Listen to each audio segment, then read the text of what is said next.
Em meio à crise na segurança, o presidente Lula sanciona a lei que endurece o combate ao crime organizado aqui no país. A medida também amplia a proteção de autoridades e de servidores públicos. O repórter André Anelli chega agora ao Jornal Jovem Pan com as últimas informações, quais novidades em relação a isso e essa relação do governo com o Congresso Nacional, agora nesse debate sobre a segurança pública. Boa noite, André.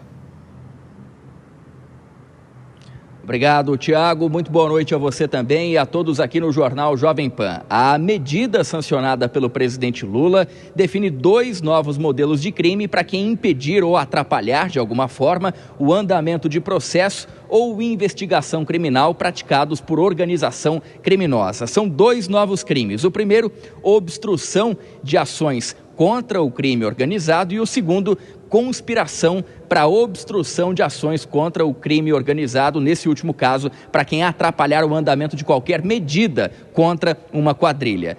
Para essas 2 modalidades, a pena é de 4 a 12 anos de reclusão, além de multa. A lei sancionada também altera o artigo 288 do Código Penal, que define o crime de associação criminosa, quando 3 ou mais pessoas se reúnem para cometer algum ato ilícito. Com a mudança, quem solicitar ou quem encomendar crime a integrante de associação criminosa, ou chamado mandante, vai estar sujeito a penalidades que variam entre 1 e 3 anos de prisão. Por fim, houve ainda mudanças em um artigo da Lei sobre Segurança Pessoal de magistrados e membros do Ministério Público e dos familiares dessas autoridades. Agora, a segurança passa a abranger também integrantes em atividade ou não desses órgãos, inclusive aposentados.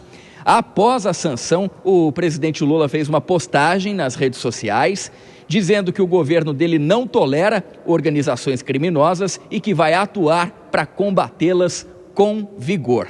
Tudo isso, a gente relembra, ocorre em meio a esses desdobramentos da operação do Rio de Janeiro, da polícia do estado, que deixou mais de 120 mortos. No dia de ontem, o presidente Lula quebrou o silêncio só depois de 24 horas de ação e disse que não se pode aceitar que o crime organizado continue oprimindo moradores e espalhando violência. Para isso, defendeu um trabalho coordenado que possa atingir o que ele chamou de espinha dorsal do tráfico. E depois dessa postagem, o presidente Lula não fez mais nenhuma referência pública ao ocorrido, nem mesmo durante a sanção do projeto, esse que a gente citou agora, que aperta o cerco contra as organizações criminosas.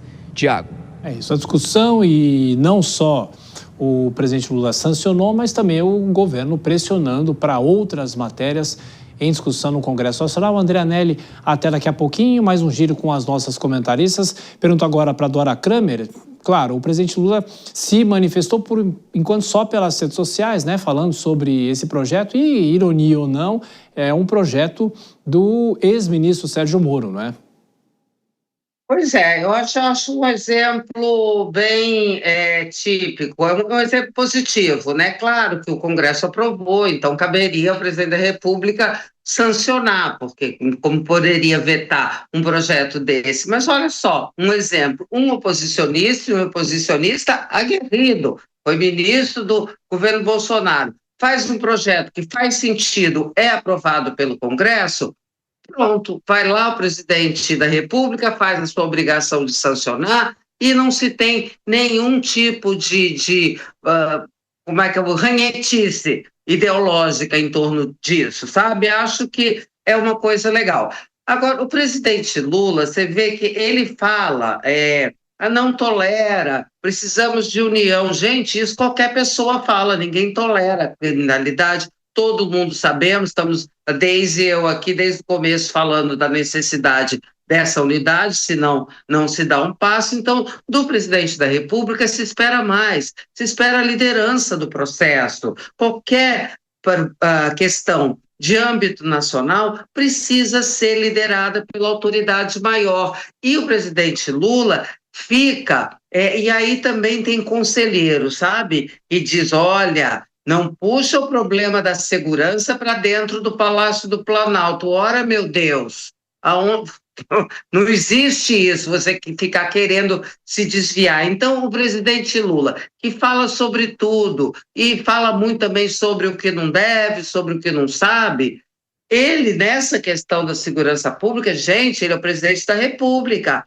ele é a autoridade maior deste país. Este é assim, ele se coloca, e assim ele é, não é só que ele se coloque, assim ele é, ele está lá porque foi posto lá pela população. Então, ele precisa liderar esse processo, e liderar esse processo implica aparecer, falar sobre isso, tomar para si. Ele não tomou para si a questão da soberania, a questão dos Estados Unidos, repete todo dia, taran, taran, taran. Então, na questão da segurança, não tem por que o presidente ficar ali no Palácio do Planalto só divulgando pelas redes sociais posicionamentos que são feitos pela equipe de propaganda. É preciso sabermos o que ele pensa, que seja questionado, que proponha soluções. Neste momento, que é tão importante a unidade,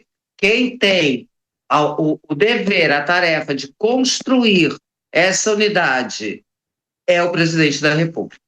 Pois é, Deise, só para a gente fechar mais esse giro aqui, de qualquer forma, o presidente Lula insistindo nessa questão de leis penais, esse talvez seja um caminho que não tem quem seja contra, talvez isso. Você tem as questões técnicas específicas que devem ser discutidas, mas, de qualquer forma, o governo, nesse aspecto, de uma certa forma também acerta ao insistir nisso, ou é uma insistência também no calor da hora? Tiago, é uma insistência no calor da hora, e eu penso que a Dora ela foi muito certeira quando ela fala que do presidente da República a gente espera mais. Ele tem feito, ele não tem saído do óbvio. Era óbvio que tinha que sancionar a lei para endurecer penas em relação ao crime organizado. É óbvio que tem que pedir uma atitude do Congresso Nacional. Mas a gente não tem visto nada do presidente da República que não saia do óbvio. E aí você fica pensando, no momento de crise, no momento em que se trata de segurança pública, que é um dos maiores problemas do Brasil hoje, o presidente vem com essas falas ensaiadas, aí sim ele é ponderado, justamente quando não se esperava que ele fosse ponderado. O que a gente espera agora é um líder forte, é um líder aguerrido, que vá para frente. A primeira manifestação dele foi 24 horas depois. Assim, numa das maiores crises que o Brasil teve nos últimos anos, ou pelo menos no último período de mandato de Lula III. Então, me parece sempre que quando vem a questão da segurança pública, o presidente Lula tira o pé do acelerador, que era exatamente quando ele deveria colocar. Então, está tudo errado.